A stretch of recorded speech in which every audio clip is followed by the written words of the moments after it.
क्या किसी चीज को बेचना एक नेचुरल टैलेंट है जो सिर्फ कुछ लोगों को आता है? क्या एक सक्सेसफुल सेल्स पर्सन होने के लिए आपके अंदर जबरदस्त पर्सुएशन यानी मनाने की कला होनी चाहिए? क्या बिजनेस करने के सही तरीके से समझने के लिए आपको किसी कॉलेज में जाकर किसी खास तरह की पढ़ाई करने की जरूरत है? इस समरी में आप सीखेंगे कि कैसे एक ऐसा मार्केटिंग कैंपेन बनाया जाए जो सबका ध्यान खींच सके। आप ये भी जानेंगे कि कैसे कस्टमर को अट्रैक्ट करके फिर उसे क्लाइंट में बदला जाए। साथ ही आप ये भी सीखेंगे कि कैसे उन कस्टमर्स को हर बार संतुष्ट किया जाए ताकि वो हमेशा आपके लॉयल कस्टमर बने रहें। इसमें टेरी डीन ने एक बिजनेस कोच के तौर पर अपने सालों के एक्सपीरियंस को अपने रीडर्स के साथ शेयर किया है। वो आपको कई तरह की इंडस्ट्री के ऊपर एक स्पेशलाइज्ड सलाह देंगे। चाहे आपका बिजनेस कोई भी हो, आप इस समरी से कुछ ना कुछ नया जरूर सीखेंगे। बिजनेस करने का ख्याल आपको डरावना नहीं लगना चाहिए। इसे कोई भी कर सकता है, लेकिन सिर्फ कुछ लोग ही हैं जो इसमें ग्रो करते हैं और सक्सेसफुल होते हैं। अगर आपने समरी में दिए गए लेसन्स को अपने बिजनेस में इस्तेमाल किया, तो आपको सक्सेसफुल होने से कोई नहीं रोक सकता। तो क्या आप अपने बिजनेस को एक अलग लेवल पर ले जाने के लिए तैयार हैं? Yes, this will work for you. एक एवरेज क्लाइंट के लिए सारे बिजनेस एक जैसे होते हैं। अपने प्रोडक्ट के फीचर बताना, उसके फायदे बताना या उसके बारे में कुछ और बताने से आपको कुछ भी हासिल नहीं होगा। चलिए मान लिया कि आपने इस तरह की प्रॉब्लम के साथ आए सैकड़ों क्लाइंट्स की मदद की होगी, लेकिन आपके क्लाइंट को ऐसा लगता है कि उसकी प्रॉब्लम सबसे अलग है, यूनिक है। इसलिए आप अपने क्लाइंट से जिस तरह डील कर रहे हैं, उसके प्रति आपका जो अप्रोच है वो भी उससे अलग और यूनिक होना चाहिए। आपको ऐसा कुछ तो करना होगा जिससे आप उनका ध्यान खींच पाएं। इसे करने का एक तरीका है स्ट्रैटेजिक मिथ को यूज करना। स्ट्रैटेजिक मिथ का मतलब है अपने क्लाइंट्स को एक पर्सनल कहानी सुनाना। इसका मतलब है कि अपने क्लाइंट्स को ये बताना कि आप यहाँ उनकी मदद करने के लिए क्यों मौजूद हैं। और सबसे ज्यादा जरूरी ये है कि आप उन्हें ये विश्वास दिलाएं कि उनकी जो भी प्रॉब्लम है उसे सिर्फ और सिर्फ आप ही सॉल्व कर सकते हैं। आपकी ये स्ट्रैटेजिक मिथ आपके और आपके क्लाइंट के बीच में एक मजबूत कनेक्शन बना देगी। मार्केटिंग में खर्च किया गया आपका सारा पैसा बर्बाद हो जाएगा अगर आप औरों से कुछ अलग नहीं करेंगे। तो आपके क्लाइंट्स किसी ऐसे आदमी को ढूंढ रहे हैं जिसके साथ वो कनेक्शन फील कर सकें। क्या आप बिना थकान महसूस किए हुए अपना बिजनेस ग्रो करना चाहते हैं?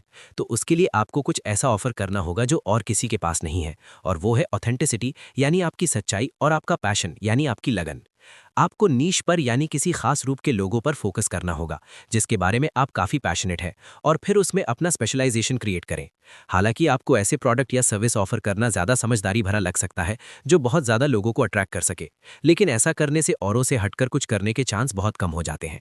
अगर आप कुछ ऐसा कर रहे होंगे जिसमें आप बहुत पैशनेट हैं, तो आपको अपने क्लाइंट्स के साथ काम करने में मजा आएगा। आपके क्लाइंट्स आपके उस पैशन को देख पाएंगे और सिर्फ इसी वजह से वो बार बार आपके पास वापस आएंगे। सक्सेसफुल एंटरप्रेन्योर एडमंड वू नीश डाउन करके बेहद सक्सेसफुल हुए। अगर साफ शब्दों में कहें तो इसका मतलब यह है कि वो कुछ खास लोगों की जरूरतों को पूरा करने में स्पेशलाइज करते हैं। वो एक सस्काटून लॉज, एक गॉर्मे रेस्टोरेंट के मालिक हैं। ये एक ऐसा रेस्टोरेंट है जो लो कार्ब डाइट खाने में स्पेशलाइज करता है। नीश डाउन स्ट्रैटेजी को अपनाने से पहले एडमिन एक रेगुलर रेस्टोरेंट के मालिक थे। समय के साथ उन्हें यह एहसास हुआ कि उनका काम उनकी सेहत पर बुरा असर डाल रहा है। वो अपनी डाइट पर बिना ध्यान दिए सिर्फ अपने रेस्टोरेंट का ही खाना खाते रहते थे। उनके बिजी शेड्यूल में उनके पास एक्सरसाइज करने का भी टाइम नहीं था। बस तभी उन्होंने ये डिसाइड कर लिया कि उन्हें एक बड़ा बदलाव लाना होगा और अपनी जवानी के दिनों के अपने फिटनेस लेवल पर वापस आना होगा। अपनी पर्सनल हेल्थ पर काम करते हुए एडमिन को एक आइडिया आया। उन्होंने डिसाइड किया कि वो अपने रेस्टोरेंट का फोकस बदल देंगे और इसके साथ ही वो लो कार्ब डाइट मील ऑफर करेंगे। एडमिन जानते थे कि उनके जैसे बिजनेस प्रोफेशनल्स के पास खाना बनाने के लिए या तो बहुत कम वक्त होता है या बिल्कुल नहीं। दूसरे 5 स्टार रेस्टोरेंट का खाना अनहेल्दी तो होता ही है और उसमें बहुत सारी कैलोरीज भी होती है। वेट लॉस सेक्टर यानी वजन कम करने वाले सेक्टर में कंपटीशन बहुत गहरा था, लेकिन एडमिन अपनी यूनिक सोच के कारण सक्सेसफुल हुए। उनके इलाके में आज तक किसी ने अपने यूनिक होने के दम पर सक्सेस नहीं पाई थी। उनके इलाके में आज तक किसी ने भी low carb ready to eat gourmet food serve नहीं किया था। क्या आपने कभी सोचा है कि कैसे कुछ बिजनेस अपने यहाँ आए हुए विजिटर्स को अपने लॉन्ग टर्म क्लाइंट्स में तब्दील कर लेते हैं? कैसे कुछ लोग अपने टैलेंटेड कॉम्पिटिटर्स को पछाड़ते हुए उनसे आगे निकल जाते हैं? ऑथर टेरी डीन और डॉक्टर ग्लेन लिविंगस्टोन ने बिजनेस वेबसाइटों का कई सालों तक एनालिसिस किया। उन्होंने बहुत बारीकी से इस बात को स्टडी किया कि सारे सक्सेसफुल बिजनेस में क्या चीज़ कॉमन यानी एक समान थी। उनकी मेहनत का रिजल्ट था ये 5 स्टेप फॉर्मूला जो सक्सेसफुल होने के लिए चाहिए। हालांकि ये फॉर्मूला सिर्फ ऑनलाइन बिजनेस तक सीमित नहीं है। सच तो ये है कि ये सिर्फ बिजनेस की दुनिया तक ही सीमित नहीं है। 5 स्टार फॉर्मूला वो तरीका है जिससे आप आम तौर पर भी लोगों को मना सकेंगे। सबसे पहले तो एक बड़ी प्रॉब्लम को क्रिएट करें। अपनी ऑडियंस को बहुत क्लियरली पहचानें और डिफाइन करें। आम जनता के लिए या जनरल पब्लिक के लिए एक भी मार्केटिंग ऐड मत बनाइए। आप सिर्फ सोसाइटी में मौजूद अपने ग्रुप और उनकी खास ज़रूरतों पर ही फोकस कीजिए। एक बार आपने अपनी ऑडियंस को पहचान लिया, उसके बाद ये पता लगाएं कि उनकी परेशानियां या प्रॉब्लम क्या है। कई लोगों के लिए पेन यानी दर्द मोटिवेशन का बहुत बड़ा सोर्स होता है। लोग आपके क्लाइंट तभी बनना चाहेंगे जब आप उनकी किसी ऐसी परेशानी को सॉल्व कर देंगे जो उन्हें लगातार तकलीफ दे रही है। एक बार आपको इस परेशानी का पता चल गया तो उन्हें इस परेशानी के बारे में लगातार याद दिलाइए। उन्हें इस परेशानी को हर संभव एंगल से दिखाने की कोशिश कीजिए। उन्हें ये एहसास दिलाएं कि उन्हें एक सॉल्यूशन की ज़रूरत है, खास तौर पर उन्हें उस सॉल्यूशन की ज़रूरत है जो आप उन्हें दे सकते हैं। इस पहले स्टेप के एग्जीक्यूशन का एक बहुत ही बेहतरीन एग्जाम्पल है एप्पल। एप्पल ने अपने लैपटॉप मैकबुक प्रो के लिए कई एडवर्टाइजमेंट बनाए, लेकिन इनमें से कोई भी ऐड इस बारे में कोई भी बात नहीं करता कि आपको एक पीसी खरीदने से क्या फ़ायदे होंगे। वो ये अच्छी तरह से जानते हैं कि कोई भी पहली बार पीसी इस्तेमाल करने वाला कभी भी मैकबुक नहीं खरीदेगा, बल्कि एप्पल ने ये दिखाया कि कैसे एक पीसी का सॉफ्टवेयर हमेशा उसके हार्डवेयर के साथ ढंग से काम नहीं करता और नतीजतन आपको बार बार उसे रिपेयर कराना पड़ता है। एप्पल इस बारे में बात करता है कि मैकबुक में एक रेगुलर पीसी के बजाय टूल्स का इस्तेमाल करना कितना आसान है। उनका फोकस एकदम क्लियर है और वो ये है कि दूसरे ब्रांड के लैपटॉप इस्तेमाल करते समय उनके टारगेट ऑडियंस को किन परेशानियों का सामना करना पड़ता है। अब जब आपने प्रॉब्लम को क्रिएट कर लिया तो दूसरा स्टेप यह है कि आप एक यूनिक यानी कि सबसे अलग प्रॉमिस कीजिए। आप अपने क्लाइंट की जिस प्रॉब्लम को सॉल्व करने की कोशिश कर रहे हैं, उसी प्रॉब्लम के कई सोल्यूशन आपके कॉम्पिटिटर भी उन्हें दे रहे हैं। और जब ये होता है तब आपका यूनिक प्रॉमिस ही है जो आपको बाकियों से अलग खड़ा करता है। कंज्यूमर इलेक्ट्रॉनिक्स का एक रिटेलर बेस्ट बाय अपने यूनिक प्रॉमिस के लिए जाना जाता है। उनका एक प्रॉमिस है प्राइस मैच गारंटी। ये एक ऐसा यूनिक प्रॉमिस है जहां आप उनके प्राइस को किसी भी लोकल रिटेलर से मैच कर सकते हैं। बेस्ट बाय ने इस पॉलिसी को तब अपनाया था जब वो ऑनलाइन रिटेलर्स के मुकाबले में अपना बिजनेस गंवा रहे थे। उनके लिए ये तरीका काम कर गया। तीसरा स्टेप है कि आप जो भी करें उसका संतुष्ट करने वाला प्रूफ दें। मान लीजिए कि आपने अपने क्लाइंट की एक प्रॉब्लम को पहचान लिया, आपने उन्हें सोल्यूशन के तौर पर एक यूनिक प्रॉमिस भी कर दिया। अब आपको क्लाइंट के सामने ये साबित करना है कि आप अपने वादे को निभाएंगे, उन्हें पूरा करेंगे। प्रूफ टेस्टिमोनियल के द्वारा दिया जा सकता है। आपका एक्सपीरियंस, आपके सर्टिफिकेट्स, आपकी क्वालिफिकेशन, ये सब आपकी एबिलिटी के लिए एक प्रूफ की तरह काम करती हैं। हालांकि आपका सबसे अच्छा प्रूफ है डेमोन्स्ट्रेशन यानी सामने करके दिखाना। अगर आप एक प्रोडक्ट बेच रहे हैं तो आप लोगों को फ्री सैंपल दे सकते हैं। अगर आप एक सर्विस प्रोवाइडर हैं तो आप उन्हें कुछ फ्री सेशन का डेमो दे सकते हैं। एक बार क्लाइंट ने ये देख लिया कि आपके प्रॉमिसेस सच्चे हैं तो वो आपका सामान ज़रूर खरीदेंगे। चौथा स्टेप है क्लाइंट को ऐसा ऑफर देना जिसे वो ना कर ही ना सकें।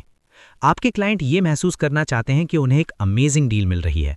अगर आपने उन्हें वो दे दिया तो वो आपसे बार बार खरीदारी करते रहेंगे। डेंटिस्ट आपको अक्सर पहले सेशन पर डिस्काउंट देते हुए दिखेंगे। क्या आपने कभी सोचा है कि वो ऐसा क्यों करते हैं? कोई भी डिस्काउंट एक छोटा नुकसान होता है। अगर आप उनके रेगुलर क्लाइंट बन गए तो वो आपसे आपके पूरे जीवन में कहीं ज़्यादा कमाई कर लेंगे। इन ऑफर्स का मकसद सिर्फ ये है कि वो अपनी पहली सेल और अपने नए बिजनेस रिलेशनशिप को स्टार्ट कर सके। पांचवां स्टेप है लोगों को वजह देना जिससे वो उसी समय एक्शन में आ जाएं और फैसला लें। लोगों के सामने जब डेडलाइन होती है तो वो तुरंत एक्शन लेने के लिए ज़्यादा मोटिवेटेड होते हैं। अगर आप ये चाहते हैं कि लोग आपके क्लाइंट बनने का डिसीजन लें तो आपको उन्हें थोड़ा सा पुश करना होगा। आपको उन्हें बताना होगा कि आपका ये ज़बरदस्त ऑफर हमेशा के लिए नहीं है। पांचवें स्टेप का इस्तेमाल करने वाली कंपनीज के एग्जाम्पल हमारे चारों ओर भरे पड़े हैं। हर खास हॉलिडे सीजन या त्योहारों के समय रिटेलर्स डिस्काउंट देते हैं। जिन कूपन में डेडलाइन होती है कि आपको इसे इस तारीख तक इस्तेमाल कर लेना है, वो ज़्यादा रिडीम किए जाते हैं। एक सेल्स पर्सन होना मुश्किल काम है। आप अपने कस्टमर्स के लिए उनके हित में जो बेस्ट है वो चाहते हैं, लेकिन आपके कस्टमर आप पर भरोसा नहीं करते। आप उनकी तरफ काइंडनेस और पॉजिटिविटी से अप्रोच करते हैं और वो आपको शक की निगाह से देखते हैं। पहली नज़र में कोई भी सेल्समैन के शब्दों पर विश्वास नहीं करता।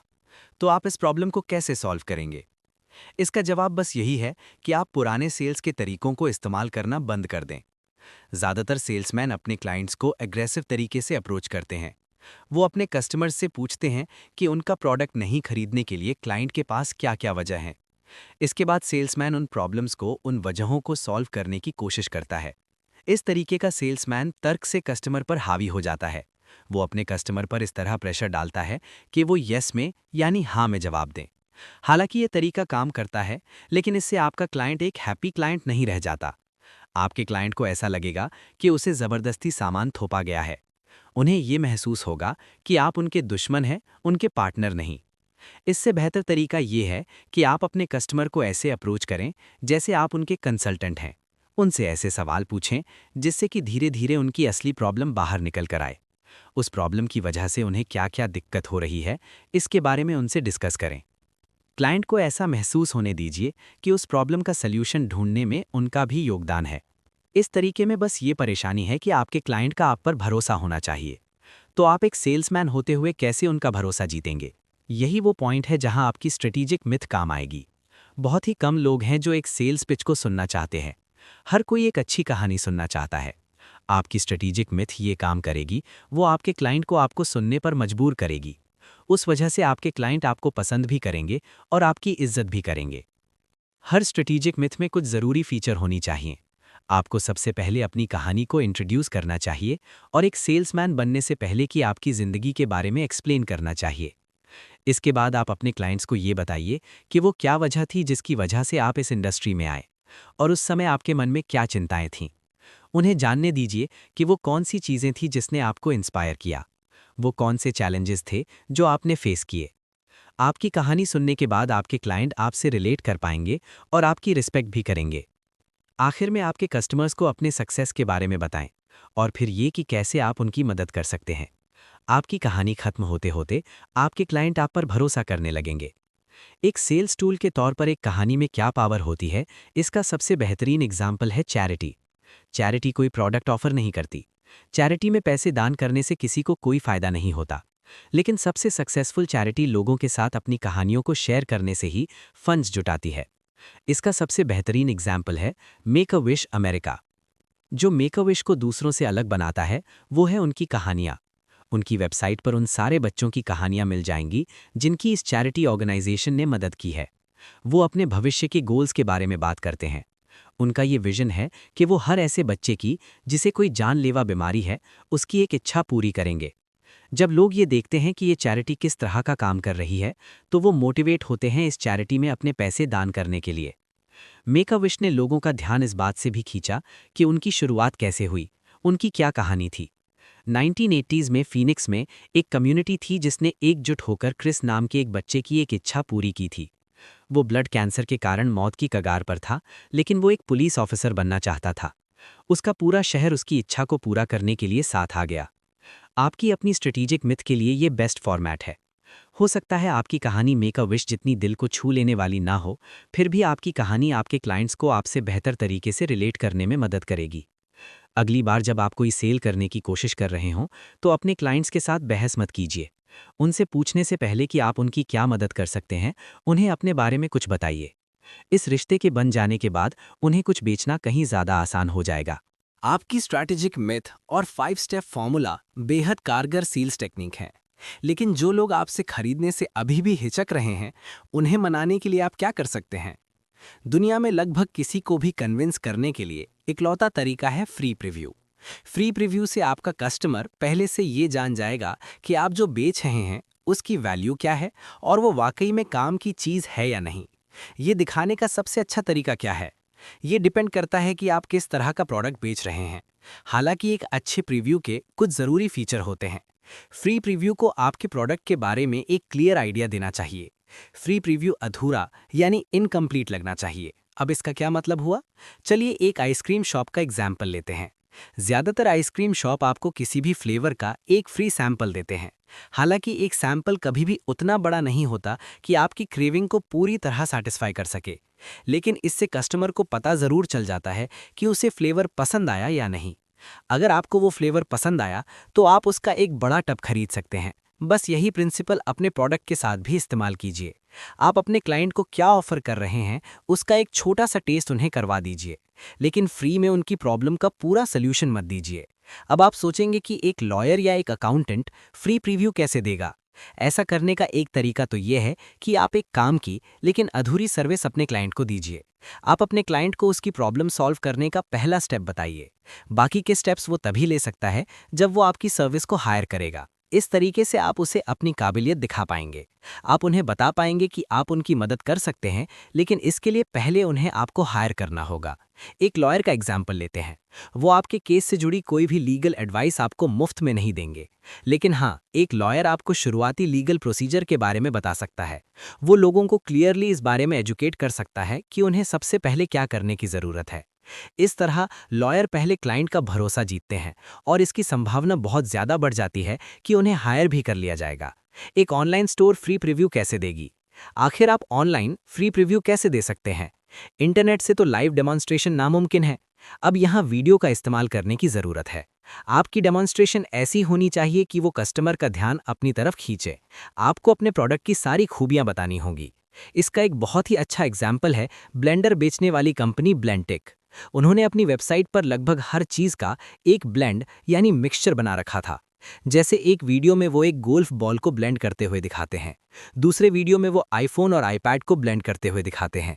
यहाँ तक कि उन्होंने बेसबॉल, स्केलेटन और गार्डन में लगे पाइपों को भी ब्लेंड कर रखा है। क्या कोई एक स्केलेटन यानी हड्डियों के ढांचे को भी ब्लेंड करना चाहेगा? नहीं ना। लेकिन ब्लेंटेक कंपनी का ये वीडियो इंटरनेट पर वायरल सेंसेशन बन गया। इस कैंपेन की वजह से उनके ब्लेंडर्स की सेल्स में बहुत भारी उछाल हुआ। यहाँ तक कि इसके बाद ब्लेंटेक ने विल इट ब्लेंड यानी क्या ये ब्लेंड होगा इस नाम से सामान बेचना शुरू कर दिया। क्या इस कैंपेन से हमें ब्लेंडर का एक प्रीव्यू मिला? हाँ, हमें वो मिला। एक ऐसा ब्लेंडर जो एक गोल्फ बॉल को ब्लेंड कर सकता है, वो यकीनन किसी भी खाने के आइटम को ब्लेंड कर ही देगा। कभी कभी आपके प्रोडक्ट का इफेक्ट दिखाई नहीं देता। 1990s में इस मुद्दे को ब्लू ब्लॉकर सनग्लास ने वीडियो कैंपेन में उठाया था। उनके सनग्लास नीली लाइट को ब्लॉक करते थे और इसके कारण चश्मे से दिखाई दे रहे ऑब्जेक्ट और ज्यादा शार्प लगते थे। ये यूवी रेस को भी ब्लॉक करते थे। अब इन दोनों में से कोई भी फीचर ऐसा नहीं था जो एक कैमरे की मदद से अपने क्लाइंट्स को दिखाया जा सकता था। तो फिर ब्लू ब्लॉकर ने कुछ इंटरेस्टिंग किया।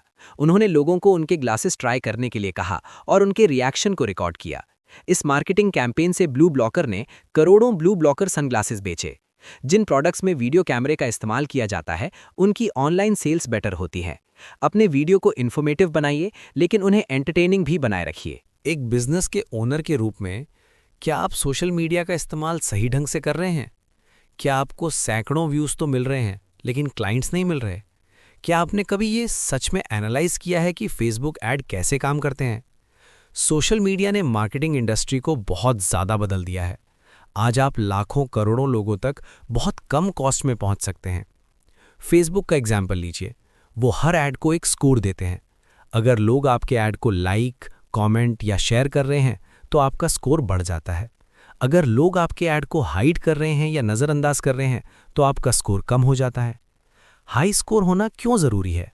जब आपका स्कोर ज़्यादा होता है तो फेसबुक आपको कम दाम में एडवर्टाइज करने देता है। दूसरे शब्दों में कहें तो फेसबुक आपको अपने प्लेटफॉर्म पर एडवर्टाइज करने के लिए डिस्काउंट देता है। तो फिर हाई स्कोर कैसे पाया जाए? ऐसे ऐड जो बहुत स्ट्रॉन्ग प्रॉमिस करते हैं आमतौर पर फेल हो जाते हैं। जैसे कि अगर आप ये कहें कि आपकी चाय को पीने से एक आदमी 7 दिनों में अपना वज़न घटा सकता है, इस तरह के वादे करने से बचें। ऐसे ऐड जो यूज़र को कोई वैल्यूएबल सलाह दे रहे हैं वो अच्छा परफॉर्म करते हैं। एग्जाम्पल के तौर पर गोल्फ सिखाने वाला कोच अपना एक छोटा सा ट्यूटोरियल शेयर कर सकता है। इससे लोग कुछ नया सीखेंगे और उस वीडियो को शेयर करेंगे। जैसा कि आपने इस समरी में पहले भी जाना कि कहानियां हमेशा काम करती हैं। ऐसे ऐड जो अपने पिछले कस्टमर की कहानियों को शेयर करते हैं उन्हें भी बहुत हाई स्कोर मिलता है। आप अपनी स्ट्रैटेजिक मिथ का इस्तेमाल करके भी अपना ऐड बना सकते हैं। सोशल मीडिया के ऐड बहुत कमाल के मार्केटिंग टूल होते हैं, लेकिन आपको ये ध्यान रखना चाहिए कि आपको उन पर पूरी तरह से भरोसा नहीं करना चाहिए। फेसबुक, ट्विटर और बाकी कोई भी सोशल मीडिया साइट को आप ओन नहीं करते, यानी आप उनके मालिक नहीं हैं, तो आप किसी और के प्लेटफॉर्म पर पूरी तरह डिपेंड नहीं कर सकते। कुछ बिजनेस सिर्फ इसी वजह से फेल हो गए क्योंकि वो दूसरे प्लेटफॉर्म पर बहुत ज़्यादा डिपेंडेंट हो गए थे। ऑनलाइन सर्वाइव करने का सीक्रेट बस एक ही है कि आपका खुद का प्लेटफॉर्म हो। किसी ब्लॉग को पब्लिश करने वाले सिस्टम जैसे कि वर्डप्रेस से एक वेबसाइट बनाइए जो आपकी खुद की हो। साथ ही अपने क्लाइंट्स से सीधे कनेक्ट करने के लिए एक ईमेल लिस्ट भी मेंटेन कीजिए। सोशल मीडिया यूजर्स अपने प्लेटफॉर्म से आपका सारा कंटेंट आसानी से हटा सकते हैं, लेकिन आपके ब्लॉग और आपकी ईमेल लिस्ट को कोई हाथ भी नहीं लगा सकता।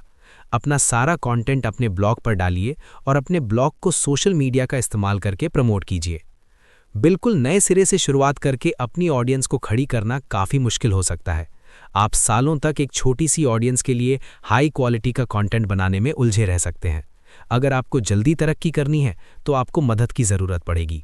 ऐसे हज़ारों लोग हैं जिनकी बहुत ज़्यादा फॉलोइंग है, जैसे social media influencers, blog owners या पॉडकास्ट होस्ट। इन सबके पास बहुत बड़ी ऑडियंस है जिन तक आप पहुंच सकते हैं। आपका गोल होना चाहिए कि आप एक ऐसे हाई ट्रैफिक वाले ब्लॉग को चुनें जो दूसरे लोगों को भी पोस्ट करने की परमिशन देता हो। यहाँ ट्रैफिक का मतलब है उस ब्लॉग के व्यूज़, कमेंट्स और शेयर्स से। जब आप किसी और के ब्लॉग पर अपना कंटेंट पोस्ट कर रहे हैं तो आपको कुछ वैल्यूएबल ऑफर करना होगा। ये पक्का करें कि आप कुछ ऐसा ही कंटेंट पोस्ट कर रहे हैं जिसे लोग देखना चाहते हैं। ये इसलिए ज़रूरी है क्योंकि ब्लॉग ओनर को आपका कंटेंट होस्ट करने के लिए कोई वजह चाहिए। ब्लॉग ओनर के साथ हमेशा पोलाइट रहिए। रिक्वेस्ट करने से पहले उन्हें अच्छी तरह से जानने की कोशिश कीजिए। सोशल मीडिया पर आपके आइडियल पार्टनर है इन्फ्लुएंसर्स। इन्फ्लुएंसर्स वो लोग होते हैं जिनके बहुत ज़्यादा फॉलोवर होते हैं। जब आप इन्फ्लुएंसर्स को चुनते हैं तो इस बात का ध्यान ज़रूर रखें कि उनकी ऑडियंस आपके काम की है और आपके प्रोडक्ट से कहीं ना कहीं रिलेट करती है। क्या आप बुजुर्गों के लिए कोई हेल्थ प्रोग्राम ऑफर कर रहे हैं तो ऐसे में इंस्टाग्राम के टीनेज मॉडल्स आपके लिए सही इन्फ्लुएंसर नहीं है।